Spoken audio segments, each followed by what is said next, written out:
your name and where we are and what we just saw? So I'm not James Bond, I'm not Marilyn Monroe, I'm Emmanuel Itier, and I have a movie called Femme, Women Healing the World.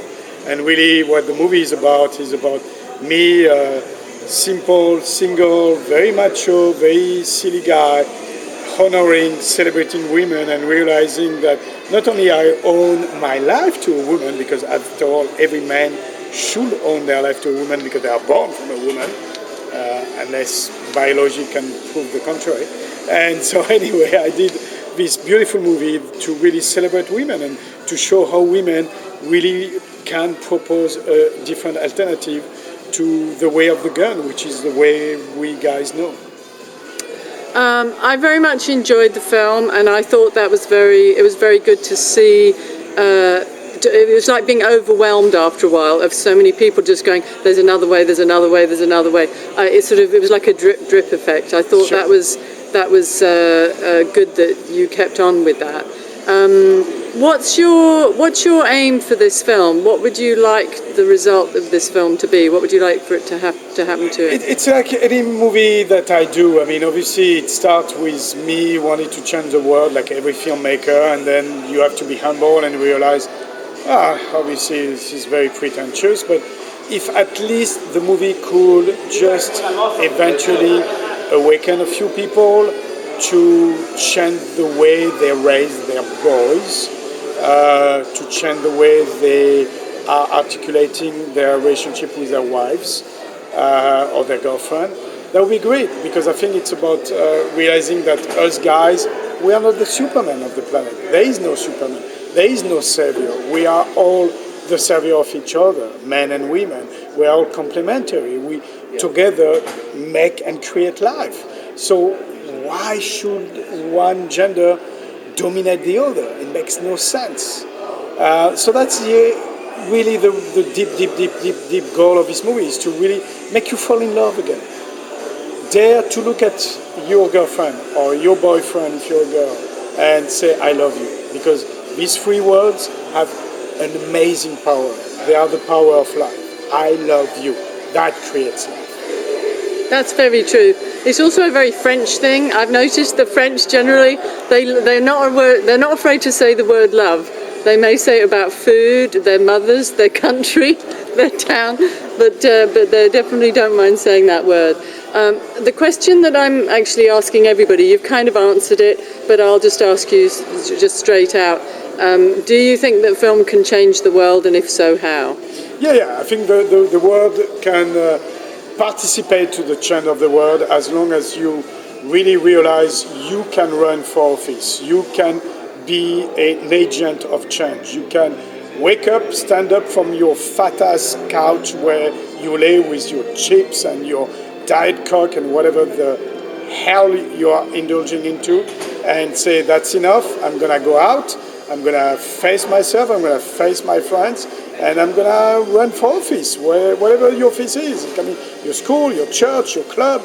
You are part of the 7 billion perfect puzzle that is life. We are all the savior of each other. We are all complementary. We all stimulate each other's brain and geniuses. And you don't have an excuse if you stay home and you whine and you complain and say, "I feel sorry about me." No, fuck you. Get up, come out, and change the world. Good, strong message. Being a Brit and having taken part in a lot of those demonstrations, we like to moan and complain, but we like to get up and do stuff as well. But have you ever seen a film that's changed your life, and if so, which film and how? I was 15 years old, and the film for me is called Birdie. I was miserable. Again, loving to whine about myself and loving about being miserable, which is not only an English thing, but it's a French thing. I think it's a human thing. We love to feel sorry about ourselves as human beings. Not sure where it comes from, other than maybe by education we are maybe not pushed enough to really love ourselves, which is really sad, which at the same time you shouldn't hate your parents for that. But indeed, society and your family put too much guilt, and religion obviously put too much guilt on yourself. and you shouldn't. But for me, yeah, it was Birdie. It was 1986. I was 15 years old. I'm 46 now, and I went to see Birdie, which is a movie about Nicolas Cage coming back from the Vietnam War and feeling being awkward and not fitting in. And at that time, I was really a little fatso French kid with Dumbo ears and a big nose, and nothing changed that much, if you ask me, in terms of the physical appearance. But anyway, that movie was a revelation. I thought, wow, that movie makes me feel alive. That's what I want to do. I want to go out and do that, create crazy visual and inspire movie with my crazy thoughts. So I remember I went back and overnight I had a dream like of a poem that I had written in class, and I put it together as a film. And that movie is called The Cage. It was my first short. I was 15 years old, and that definitely changed my life and changed the life of my parents, because my dad being a doctor and my mother being a teacher, when I showed them that movie about a guy almost committing suicide in front of a TV set, really disturbed them a great lot. But I think 20 years after, they can be in peace and realize, you know what, I've done better for myself. I've got 2 kids and a wife, and I'm a fairly responsible drunk these days. Could you say something? Being a woman filmmaker, I'm very aware of the the patriarchal nature of Hollywood and the film business. Could you say something about, like what you were saying in there, about how to deal with that kind of world, whether you're a woman filmmaker or a man filmmaker? It's a problem, because today in Hollywood, 97% of key executives are men, which means that you beautiful ladies are a ridiculous minority by representing barely 7% of us filmmakers, executive, producers, acquisition people. So not only it makes your life hell, but it does make my life hell when I'm trying to make a movie like this, which is trying to reach both sides. Of course it's a feminist movie. Femme is a feminist movie. But beyond that, it's a humanist movie. It's really reaching out to men and women. But when you have 93% of acquisition executive being guys, for sure they're not going to even consider that movie. They're going to say, oh my God, another crazy movie made by a Frenchman about women. That's it. Dead, dead, dead. So it's tough. I mean, at the same time, I think it's changing slowly but surely, and we need to keep going, and we need to keep fighting that status quo of guys telling us what to watch, what to buy, what to consume. Enough is enough. I am sorry, 2/3 of our consumers today are women. So I don't care if you are a guy buying movies. You have to be responsible and realize your consumers, 2/3 of them are women. So do you want to keep feeding them with stupid kung fu, horror, bullshit movies where death is okay and not love? I don't think so. It's not going to go anywhere sooner than later. I quite agree. And what would you say to women like me who I'm just directing positive films about the things that I feel are important just because I'm going to do it. If they don't give me the money, I'm going to do it anyway. What advice do you have of how to deal with those guys and that patriarchy? Fuck them. Literally fuck them or don't fuck them? You can have sex with them, but sadly, and some of them are gay, I volunteer myself, doesn't work. I'm just kidding. That's gonna really put me out of job.